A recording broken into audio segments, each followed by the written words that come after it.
Hello everyone, this is Ijaz Khan and it's our fourth lecture of Strategic Business Leader. Before we start our today's topic, let me give you a quick recap of what we have studied so far in our last three lectures. We started off with uh, discussing what strategic thinking is all about. And when we say strategic thinking, what we actually mean. And we also discussed what examiner expects from all of you on the day of exams, while attempting this strategic business leader paper. We started with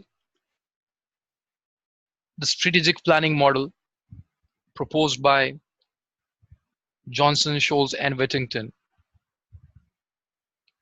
According to that strategic planning model, there are three key stages of strategic planning. Number one, assessing strategic position of the company. Number two, identifying strategic choices. And number three, implementing the best strategic options. In the first stage, a company assesses its position or analyzes its position against its environment, which involves both internal and external analysis.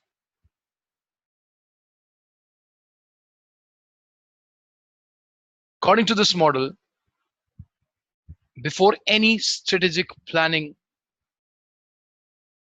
it's very important that the company knows about its environment, about the changes that it expects in the environment. And that's external analysis. Why is it important to analyze the external environment for strategy making process? No company operates in isolation. It is very much affected by whatever is happening in the environment it is operating in. Whether it's the consumer taste, whether it's the economic conditions, whether it's the industry in which it is operating, the competitors, the technological advancements, the society itself, and so on and so forth. All these factors will have a great impact on the success and failure of the company. Therefore, it's very important for every business to analyze the situation, analyze the external environment before making any strategy. When we were discussing this external analysis, we discussed SWOT analysis, we discussed pestle analysis, we discussed Porter Diamond model for assessing the competitive advantage of one nation over the other. We discussed Porter 5 forces model to analyze the industry situation in which the company is operating. So these were all models which were used for external analysis. We will still continue external analysis in our today's lecture. Now, today's topic is scenario planning. Now, what is scenario planning? Whenever we talk about strategic planning, we know that we mean long-term planning. And the further you are into the future, the more uncertain the environment is expected to be. So if you are planning for a 1 month's time, you will be more certain as compared to you will be planning for 5 years. You may be more certain of what is going to happen within a month, but there will be lots of uncertainties involved when you will be planning for 5 years. And it's very important to predict the future before you can come up with any successful strategy. Because a strategy will only be successful if it's in accordance with whatever is happening in the environment. It will only be successful if it fits in the environment. So before a company can come up with any particular strategy, it's very important to find out what is going to happen in the future for which it is planning, so that it can plan accordingly. Scenario planning is a tool that any organization can use to deal with these uncertainties, to deal with uncertain situations. Before moving to scenario planning, let me give you an example which will help you understand what scenario planning is all about. I hope everyone here knows about cricket, or at least have some understanding about cricket. Let us assume that a captain is planning for an upcoming match, which is, let's say there are 7 days to go, a week to go for that match. Now, if the match has a week duration, you'll be less uncertain about what is going to happen than if the same match is expected to be played in 2 weeks time or 3 weeks time or more than that, because there will be so many things that will be expected during that phase, and you won't be sure of what actually will be happening. So let's assume that it's just a week to go, and now you are planning for that match. You're the captain of the team and you're planning for that match. Now, whatever strategy that you'll come up will depend upon which team you are playing against. So let me assume that you know which team you are going to play against. So you don't have to be worried about thinking about the teams now. Your strategy will now be for a particular team which you already know that whom you are playing against. Now imagine if you don't know which team you will be playing in a week's time. Again, this will create another uncertainty, and you'll have to first think of which team you are going to play against, because you can't have the same strategy against all the teams. So it's very important to predict that. So I'm just removing that uncertainty, and let's say there is team A against which you're supposed to play. Now, what factors will be affecting your game plan? Number one, the weather conditions. As I hope that you people are aware that the weather conditions are very crucial for any cricket match.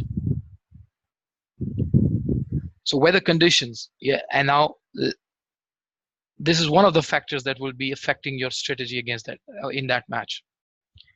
Then second will be the type of pitch that you will be playing on.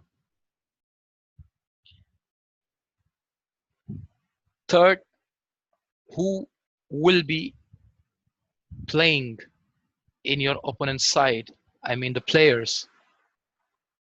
Because you can't have the same strategy for every player. So you need to know which players are playing against you. So this is a third factor that will be affecting your strategy. The fourth will be the toss. You won't know whether you're going to win the toss or you're going to lose the toss. So you may be batting first or you may be bowling first. So there will be so many things that you will not sure of, and all these factors will have a direct impact on the strategy that you are going to make for this match. Now, there are too many factors involved now.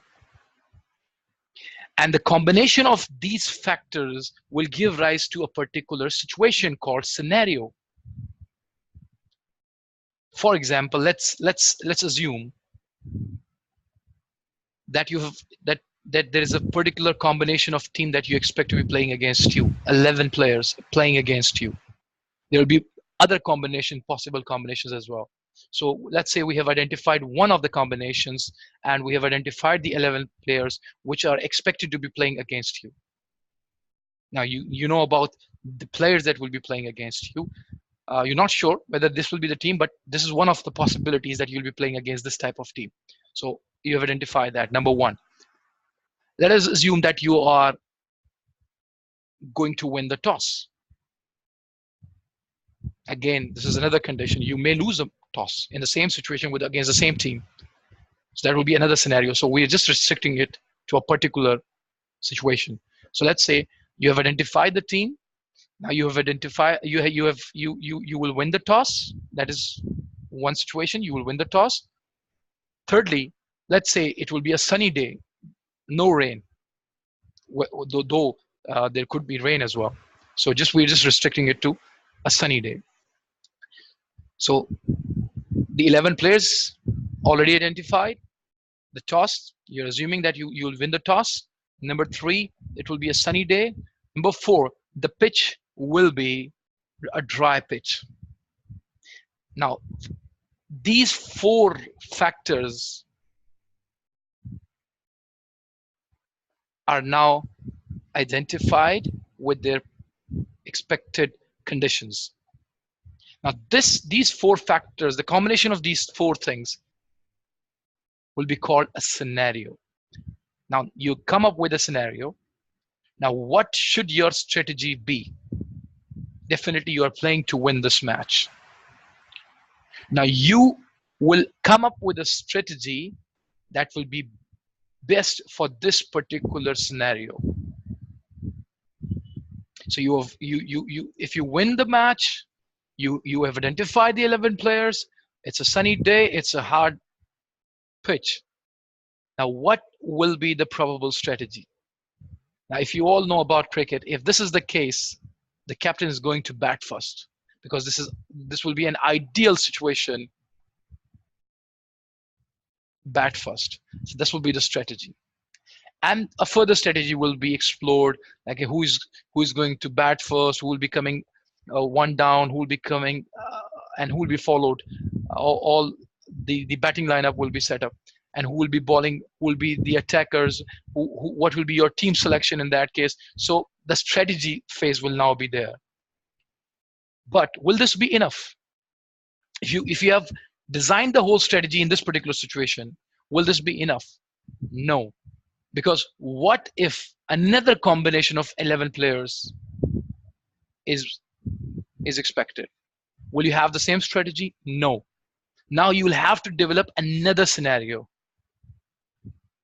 And that scenario will be, let's say, the same 11 players playing. You have won the toss.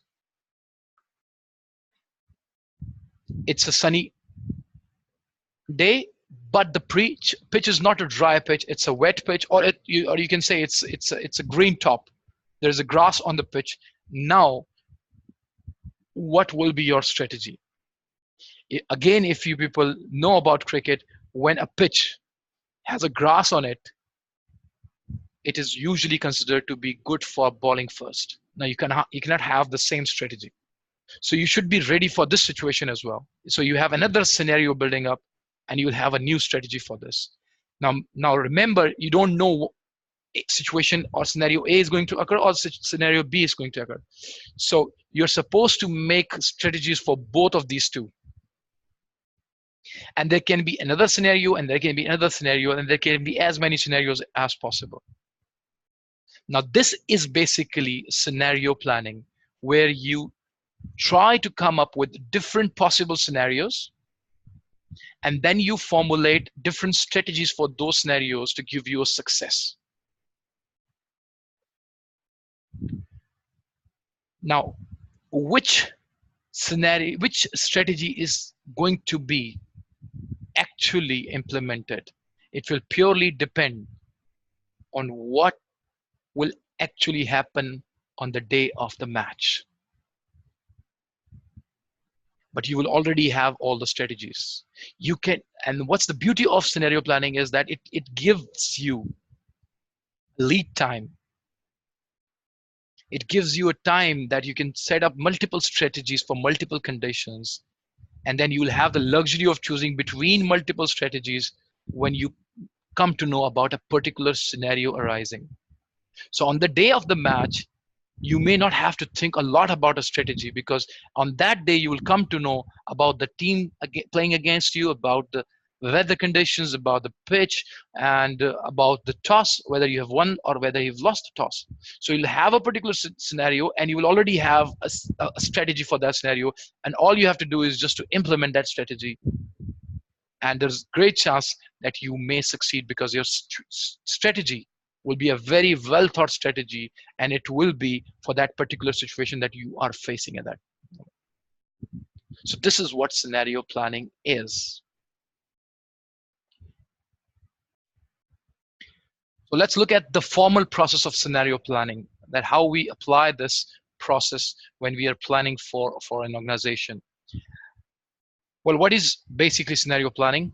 The scenario planning is constructing plausible views of how the business environment of an organization might develop in the future based on set of key drivers for change.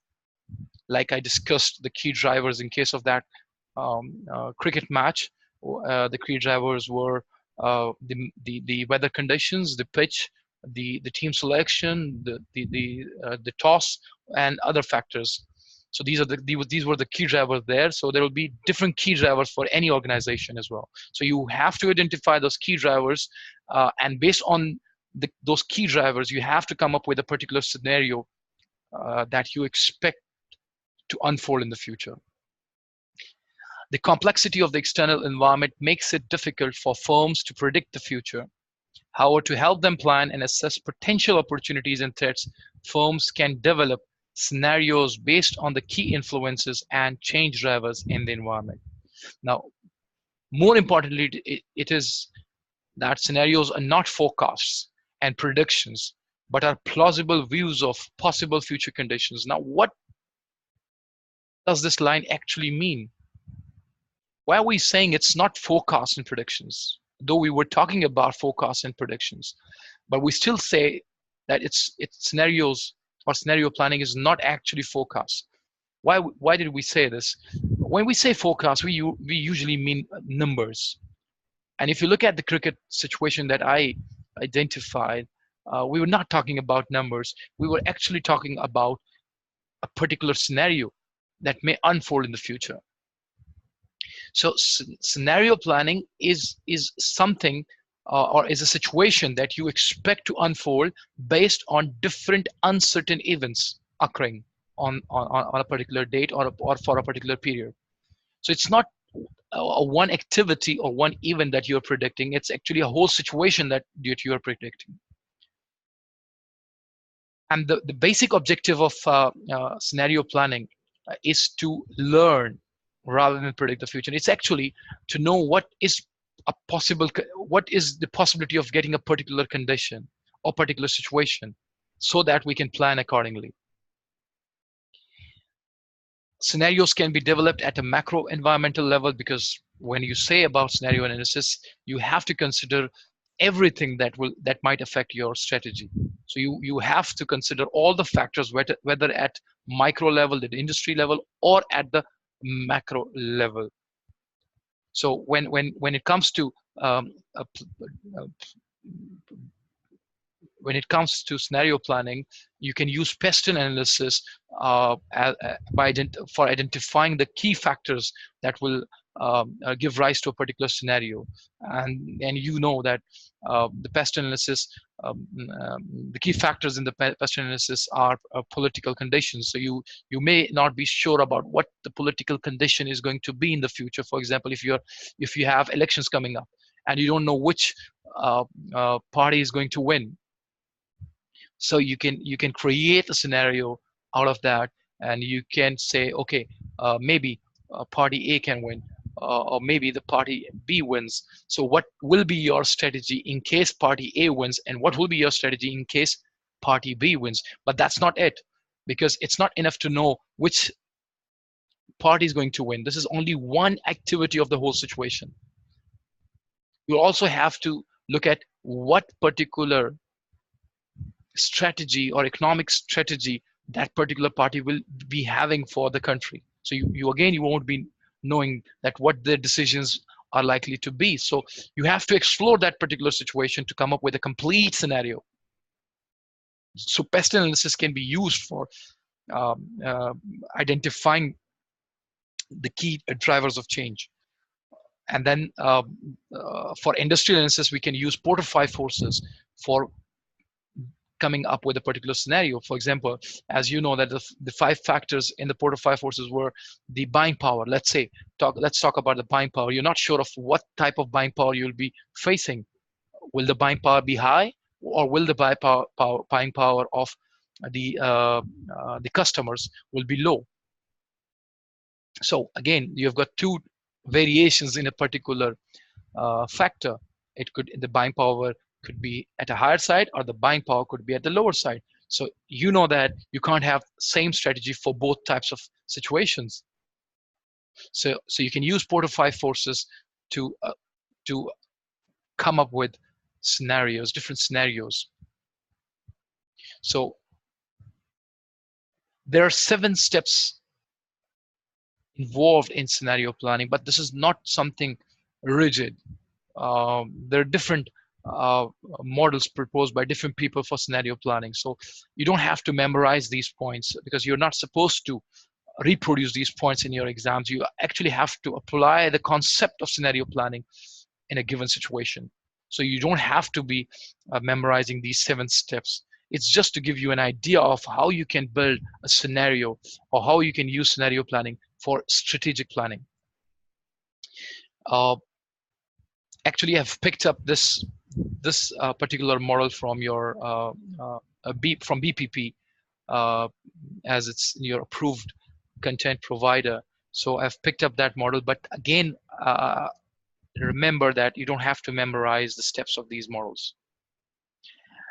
The first step is to identify the scope, that is the overall limitations of your scenario planning. That is the time frame. For example, you're planning for 1 year ahead, or you're planning for 3 years. So you have to define the time frame for which you're planning.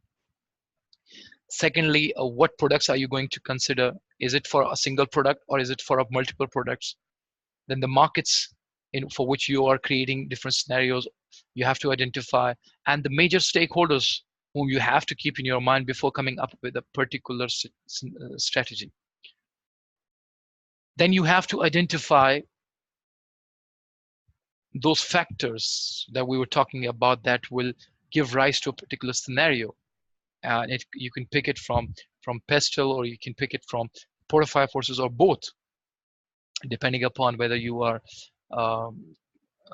analyzing the macro level, or you are analyzing the micro level.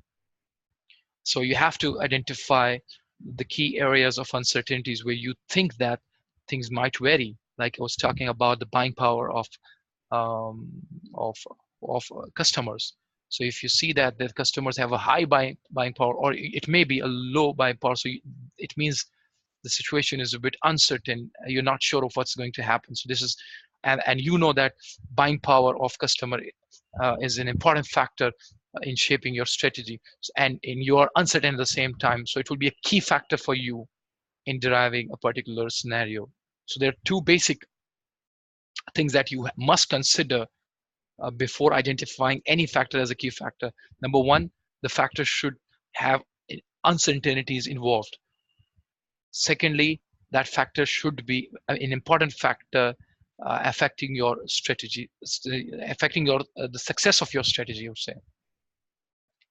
The third stage will be construct initial scenarios based on the key areas of uncertainties. So based on those factors and the variations in those factors, you will have to identify different scenarios. Like we were talking about in case of the cricket match, you have to come up with initial scenarios. Then the fourth step is to check the probability of getting those scenarios. Like for example, when we were building scenarios for that cricket match, one of the possible scenarios was a particular team selected. You have won the toss, a sunny day, and hard pitch. Now this is a particular scenario that we were expecting. So what is the probability of getting this particular situation? So this is the next step that you have to do. You have to identify the probability of the occurrence of that particular situation. Then you have to expand as much as possible those particular scenarios as much as possible, so that you exactly know what is going to happen and then what exactly will be your strategy. That will be the later in the later stages, but you have to extract the scenarios as much as possible so that you have a comprehensive situation in front of you, and then you plan accordingly. Then you have to develop quantitative models to show the effects of different scenarios on the profitability and cash flow or financial position of the company. Now, in this part, we will actually be assuming that what if we continue the way we are doing our operations? If you continue the same way and a particular situation arises, what is going to happen? So this will tell you the possible outcome, whether it's in the form of profitability or it's in the form of cash flows. Now you just need to check it whether the outcome that you see in that particular situation is a desired one. If it's a desired one, then you must continue with your existing strategy. But if you think that if we continue with the same strategy and the outcome that we expect in a particular situation is not the desired outcome, then you must come up with a strategy that will take you from your existing position to a position that you want to be in. So you have to come up with a strategy, but that strategy will be purely in accordance with that particular scenario that you've identified.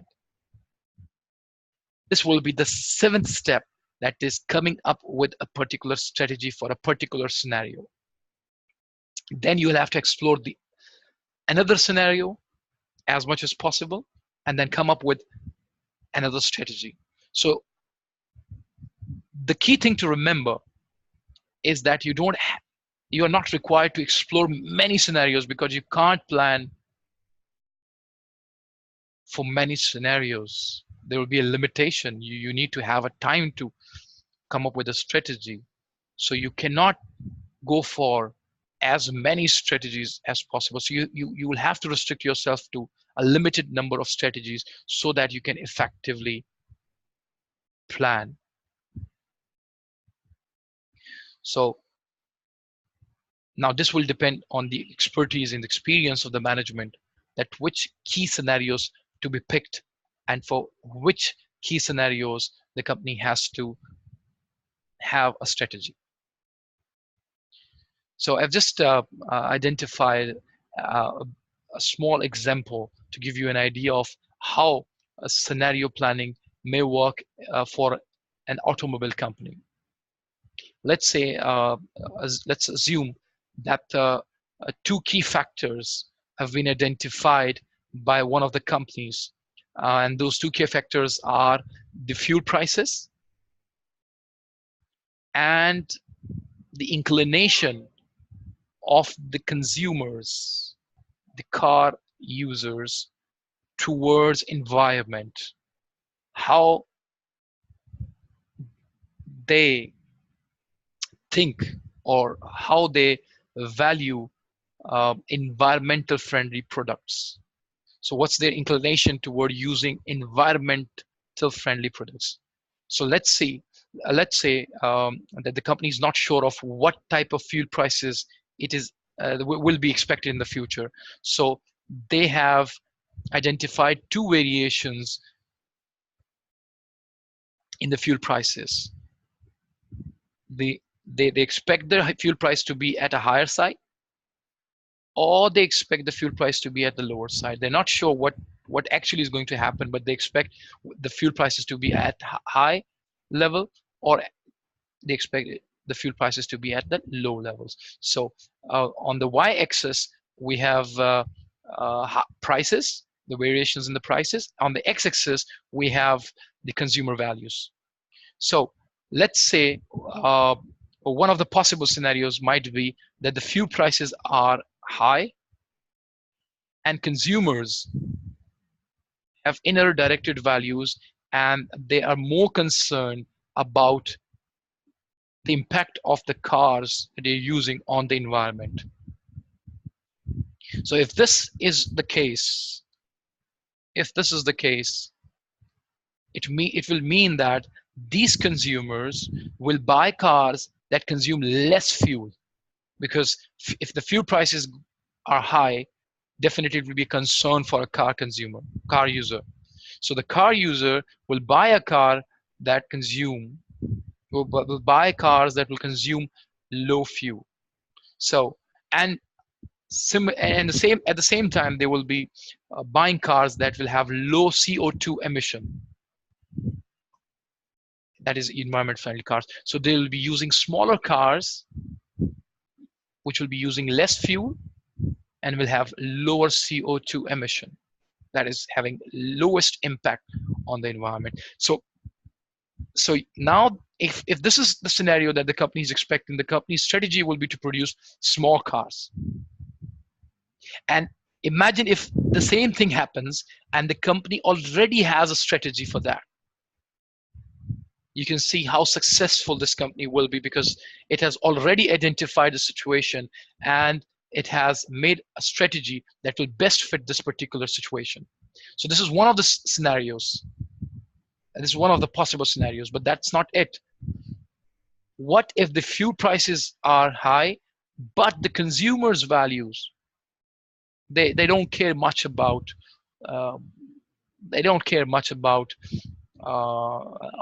the environment, or even if they care, they don't care that much. So this is another situation. Again, they will be very much cautious about cars that will consume less fuel, because the fuel price is still at a higher side. So in this case, a company will have a different strategy, a strategy which will make sure that the cars are efficient, and at the same time, they know that they don't have to be considering too much on environmental friendly products. They have to have cars that are environmental friendly, but their focus won't be that high on producing those cars, especially when a high cost will be involved. Because if they try to produce cars that have low CO2 emissions, I'm not talking about the legal impact, okay? So we're just talking about the consumer focus strategy. So the company will know that the consumers, the car users, they're not too much concerned about CO2 emission at the moment.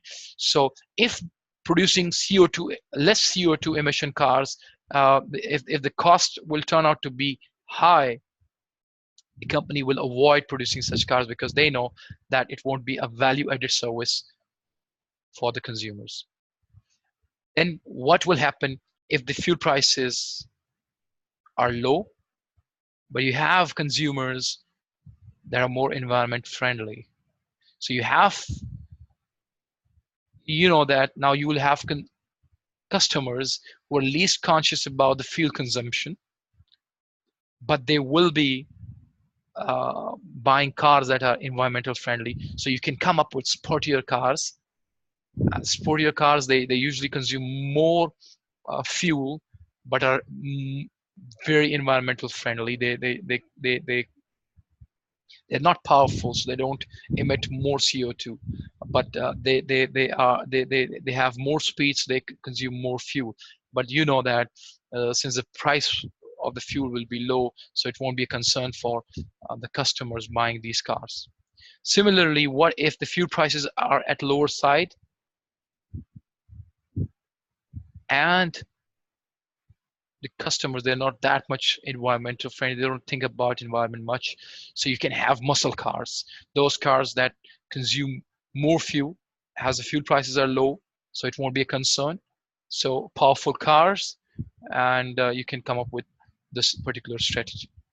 So 4 particular situations have been identified, and 4 strategies will be formulated based on these 4 possible scenarios.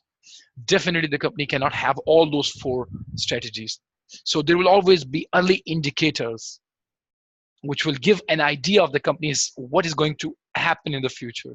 So when the company gets closer to the future, it will have a better idea of what particular situation is unfolding. So it will start pursuing that particular strategy. So this is what scenario planning is all about. So here we go. There's an activity for scenario planning. And this activity, the professional skills focus will be on commercial acumen. And in the commercial acumen area, you have to demonstrate awareness. Now, let me quickly explain what is meant by commercial acumen and then what is meant by demonstrating awareness. Commercial acumen is a skill which is actually to know all the factors in a situation and identify all factors that will be affecting the business. For example, in that cricket match example, what will be meant by commercial acumen? If somebody asks you to tell me the factors that might affect our performance, and you identify all the factors like the team selection, the pitch condition, the weather condition, the outcome of the toss, and every other factor that might affect the performance of the team. If you're able to identify all those key factors, it means that you possess commercial acumen. You are aware of the factors that will affect the company. Now, why is it important to have commercial acumen? Because if you skip a key factor in your planning process, it will mean that you've simply ignored a factor that may result in the failure of your strategy, because your strategy process has totally ignored that factor. For example, if you totally ignore the pitch condition and you come up with a strategy, and all of a sudden you come to know that your strategy was good for a dry pitch, whereas the pitch you are going to play on is a wet pitch or is a pitch which has grass on it, your strategy will miserably fail. So it means that you have lacked commercial acumen because you missed an important factor while you were planning for a particular situation. So commercial acumen is very important, and this is one of those 5 professional skills that will be tested on the day of exam. So the same skill is going to be tested here. So you need to be commercially aware of all the factors that will be affecting the company's strategy and the company's ability to succeed. Now, based on the information in Exhibit 1, discuss the potential use of scenarios by Nesta's managers as part of their analysis of Nesta's possible entry into the discount fixed price retail market in Eurobia. Professional skills marks are available for demonstrating commercial acumen in identifying key areas of uncertainty which could be included in Nesta's scenario plans. Now remember that this particular question or case study does not ask you to perform scenario analysis. It's not asking you to come up with scenario planning. It's just asking you to discuss what are the potential uses of scenario planning for Nesta company, as the Nesta company is trying to enter into a new market, and you have to discuss the uses of scenario planning rather than preparing a scenario for them. So if you start creating scenarios like the example we discussed, you will lose your marks. So it's not asking you to come up with different scenarios and then come up with a strategy in accordance with those scenarios. So it's just asking for discussing the uses of scenario planning. Now, what is the exhibit actually? Nesta is a large chain of fixed price discount stores based in the country of Yankee. Its stores offer ambient goods that require no cold storage and can be kept at room temperature, such as cleaning products, stationery, biscuits, and plastic storage units at a fixed price of $1. Nesta has observed the long-term economic decline in the neighboring country of Eurobia, where a prolonged economic recession has led to growth of so-called dollar shops. 3 significant dollar shop chains have already developed. The shops of these 3 chains are particularly found on high streets of towns and cities where there is significant financial hardship. Many of these towns and cities have empty stores which are relatively cheap to rent. Furthermore, landlords who once required higher rents and long leases are increasingly willing to allow or offer these stores at relatively short fixed-term lease. The fixed-price dollar shops chains in Eurobia advertise extensively and continually stress their expansion plans. 3 weeks ago, without one of the chains announcing plans for a significant number of new shops throughout the country. Nesta has recognized the growth of fixed-price discount retailers in Eurobia and is considering entering this market. Now, this is a particular situation of that market in which Nesta is going to enter. Now, you know that the Nesta's current business model is to offer products at a fixed price. But now it's trying to enter into another market and trying to have a different business model, which is fixed price discount retailers. So you know that there will be so many uncertainties involved. So all you have to do is to identify those areas in which, or identify the uncertain areas which will be affecting the decision of the Nesta company or the planning of the Nesta company while entering into that market. So you have to come up with the usefulness, how Nesta company can benefit from using scenario planning in this particular situation. This is what you have to write. So it's your home assignment, and I want you all to draft the solution and send me on the WhatsApp group. You have a solution at the bottom of the question, but please do not look at the solution. Just come up with your own solution and send me on the WhatsApp group. You can see the solution later on.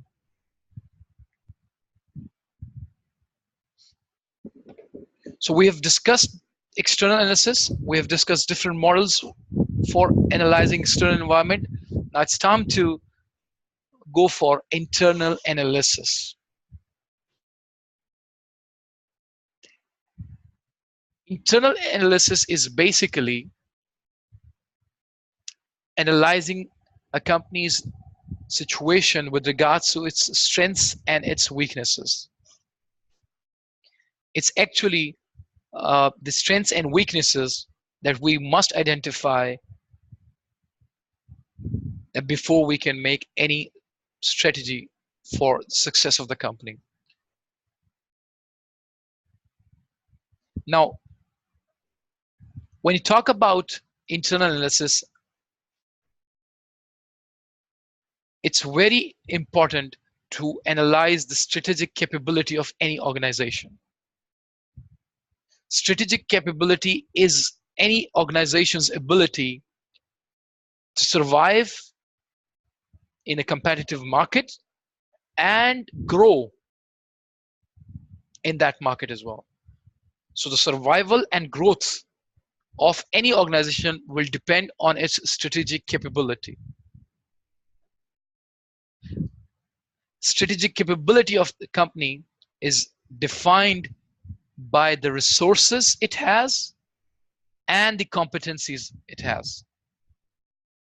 So strategic capability is actually the combination of the resources and competencies that any organization has. Now, there are 4 key terms that we need to be aware of before analyzing a company's internal position. Let's first discuss what is meant by competency and what is meant by a resource. Before I go on and explain what is competency and what is resource,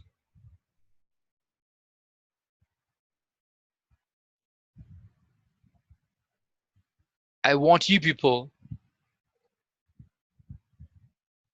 what is your understanding of resources and competencies, or what do you see difference between competency and a resource?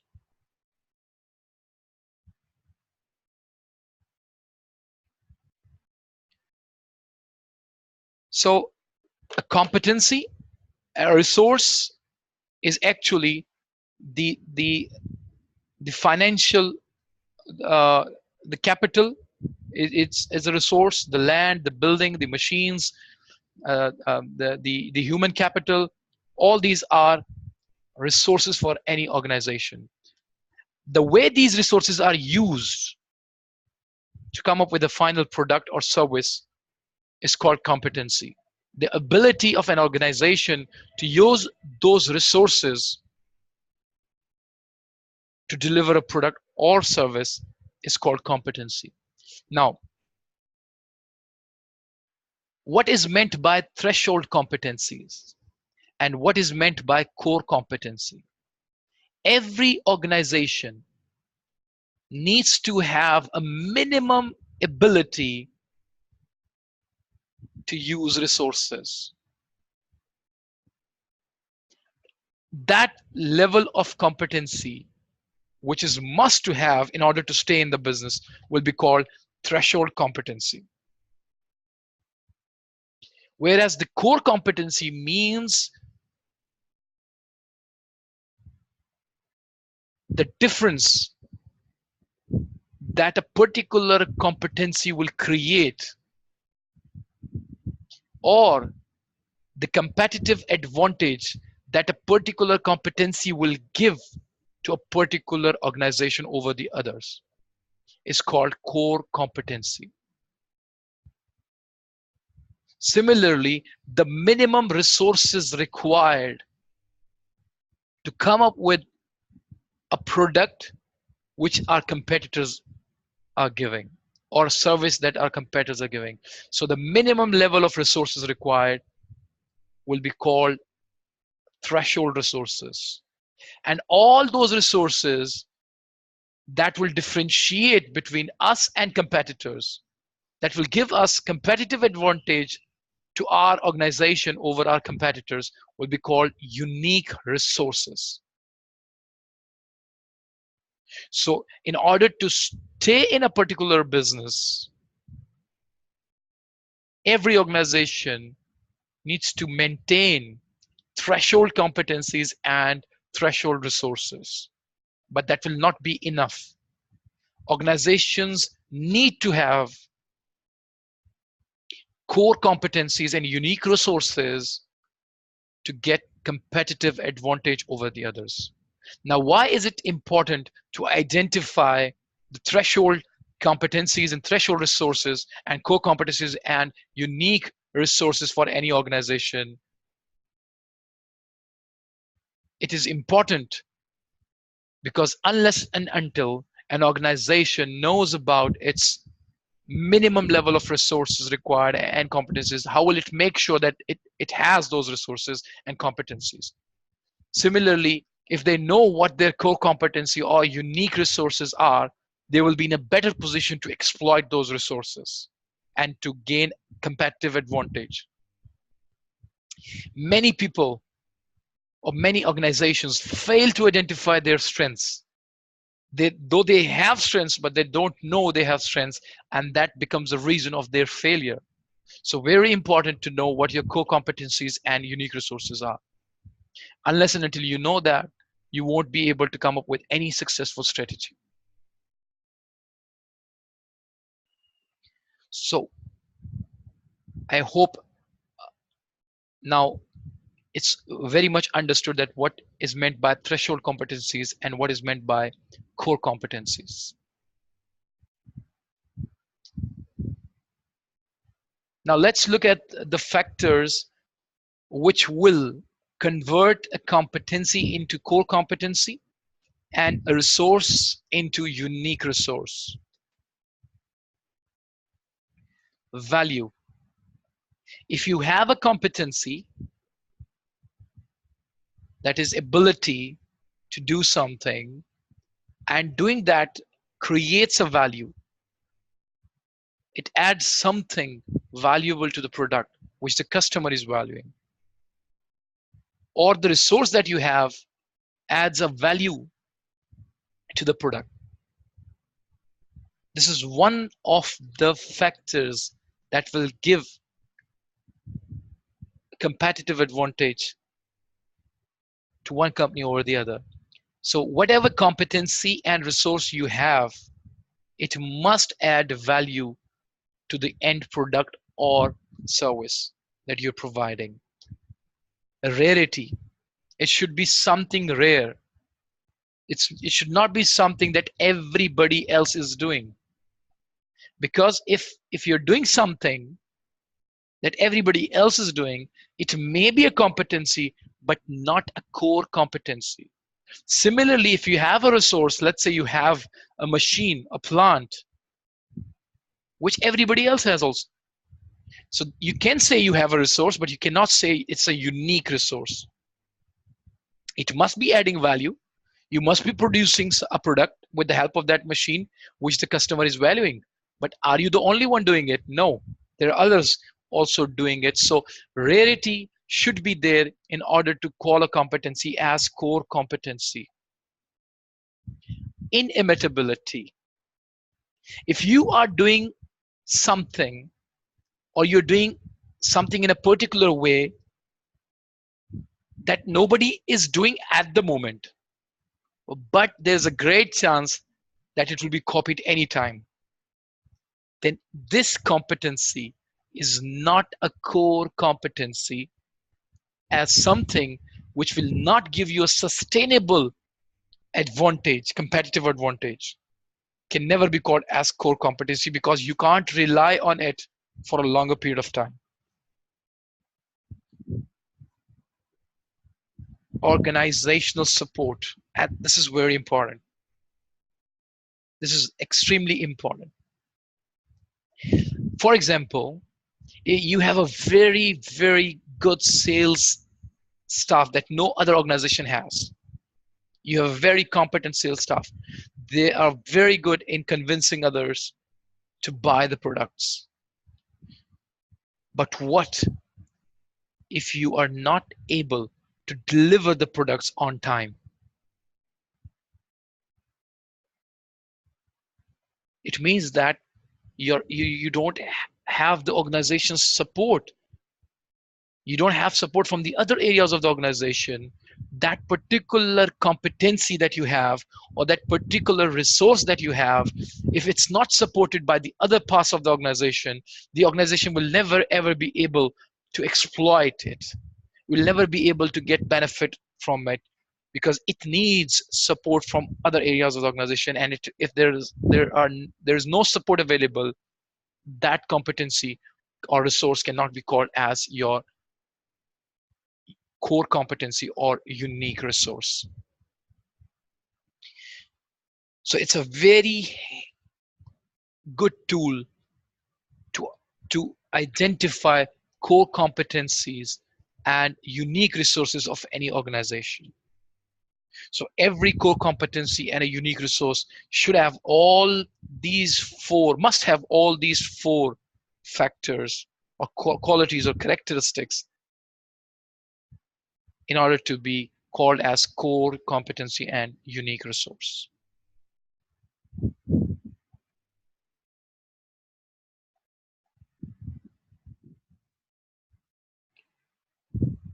So when we discussed what is competency and what is a resource, competency is always intangible, but a resource can be tangible and it can be intangible. Like the way, uh, like you have a license or you have copyrights to produce something. It is a resource. A copyright of reproducing something or copying something is a resource, but it is an intangible resource. Whereas on the other side, if you have a building, if you have a machinery, it is a tangible resource. So resources can be tangible, it can be intangible, but competencies are basically the skills of using the resources. So they are always intangible. Dynamic capability. This is very important, particularly in today's environment. You may have a core competency today, you may have a unique resource today, and this unique resource or this core competency may be giving you a competitive advantage today, or it may be giving you a competitive advantage in the next 1 or 2 years or 3 years maybe. But as you all know, that the environment is changing so dynamically, so fast, that no competence, no resource can give company a sustainable competitive advantage for a longer period of time. So every organization, if it wants to stay in the business, will have to create dynamic capabilities. That is the abilities to develop and change competencies to meet the needs of rapidly changing environments. So every business should have the ability to develop new capabilities, new competencies, so that it stays relevant in the business, it grows significantly. So core competency and unique resources are something that will tell you about the present of the company. But the dynamic capabilities will make sure that the company stays in the business for a longer period of time. I always give example of Samsung in this regards. Samsung does possess dynamic capabilities. They come up with more innovations than anybody else. And these dynamic capabilities will give them success over a longer period of time. Similarly, I would say Google. Google is another example of having dynamic capabilities. It's every now and then coming up with something new. And that's why it's staying in the business. It's staying relevant in the business. Now, here we go. You have a self-reading assignment for your home. It's the connection between core competency and knowledge management. You just need to read. You may read using BBP study text, or you may go to internet and find out this how important or how useful knowledge management is to build new competencies. So this is something that you all have to read and take it as your home assignment for today. So that's it for today. We will be continuing internal analysis in the next session as well. Till then, it's bye-bye, and we'll be discussing internal analysis, or we'll be continuing discussing the internal analysis in the next session as well. Bye-bye.